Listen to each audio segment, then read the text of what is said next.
Hi guys, कैसे हो आप लोग। Welcome back to my second blog. बहुत दिनों बाद ब्लॉग बनाए हैं आज, क्योंकि थोड़ा सा हेल्थ सही नहीं था, इसीलिए नहीं ध्यान दे पा रहे थे।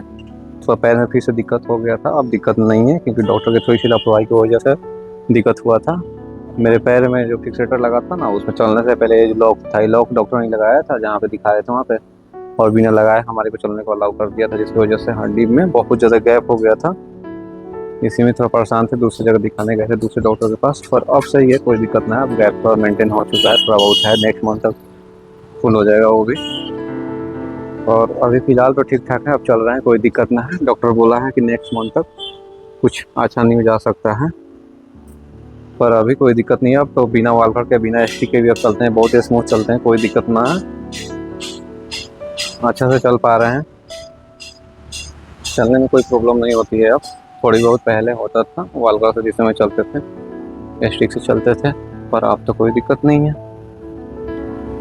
बहुत स्मूथ चल पा रहे हैं। पेन भी नहीं है, पेन फ्री है अब, पहले पेन बहुत होता था। और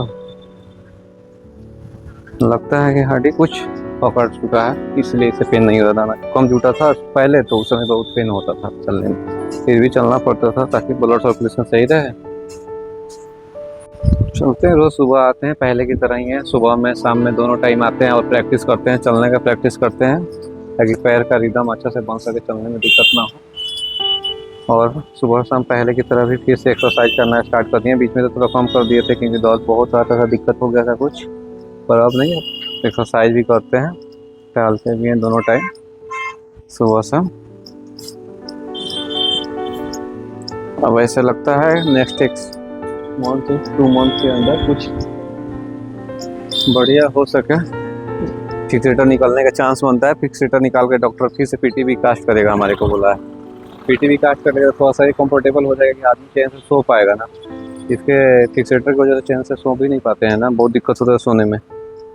इसीलिए जितना जल्दी निकल जाए फिक्सेटर, वो बेटर होगा मेरे लिए भी, और हीलिंग भी फास्ट होगा निकलने के बाद। पीटीबी कास्ट हो जाएगा तो हीलिंग फास्ट हो जाएगा। चलते चलते एक्सरसाइज भी कर लेते हैं, सब कुछ कर लेते हैं, और सब कुछ ज़रूरी है। बिना एक्सरसाइज के, बिना मेहनत के जल्दी रिकवर होगा नहीं, इसीलिए एक्सरसाइज भी करना पड़ता है, कैसे भी करना पड़े। एक्सरसाइज में भी अब पेन ना ही होता है। अब तो यह हो गया है कि फ्रैक्चर वाले लेग पे भी थोड़ी देर के लिए हम खड़े हो सकते हैं, ज़्यादा पेन नहीं होता है, लेकिन ज़्यादा नहीं हो पाएंगे, दिक्कत हो जाएगा, क्योंकि अभी सॉफ्ट कैलस नहीं होगा, हार्ड कैलस बहुत कम बना हुआ है, इसीलिए। फिर बताते हैं, मिलते हैं अगले का ब्लॉग में, तब तक नीचे चलते हैं और फिर इंजेक्शन लेते हैं। तो अब चलते हैं नीचे, बहुत टाल दें, सुबह से ही आते हैं, सुबह 6 बजे ही आए हुए थे।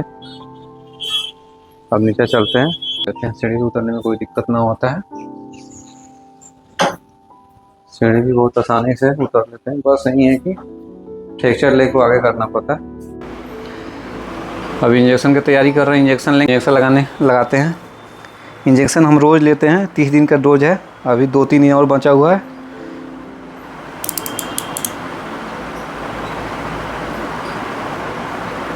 इंजेक्शन ले चुके हैं, 10 सेकंड वेट करना रहता है, वेट कर रहे हैं। फिर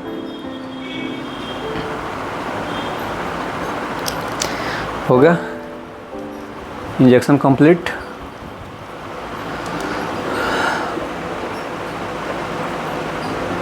अब इसको बंद करो।